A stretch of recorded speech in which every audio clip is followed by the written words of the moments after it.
ብልጽግና ፓርቲ ለ15 ግለሰቦች አካል ጉዳተኞች ዝቅተኛ ኑሮ ላይ ያሉ ግለሰቦችን ቤት ሰርቶ አስረክቦ ቁሳቁሶችንም አሟልቶላቸዋል። ከክራይ ስቃይም ተገላግለናል። ለአካል ጉዳተኞች በየአመቱ 100 የኤሌክትሪክ መጓጓዣ ገዝቶ አስረክቧል።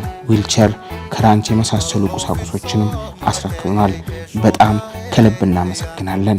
እነዚህ የተሰሩ ቤቶች በጣም ምቹ ናቸው፣ ሁሉንም ያሟሉ ናቸው። ሁላችንም አሁን የተሻለ ኑሮ እየኖርን ነው።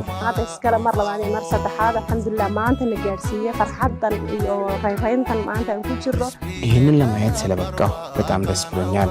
ይህንን ያሳካልን ፓርቲና ከፍተኛ አመራሮች ማመስገን እፈልጋለሁ። የተረከብነው 3 ክፍል ቤት ነው። ሁሉም የተሟላ ነው። አስቤዛም አካቷል። እውነት በጣም ደስ እያለኝ ነው የምነግራችሁ። ከዚህም በፊት ስኖርበት የነበረው ምቹ አልነበረም።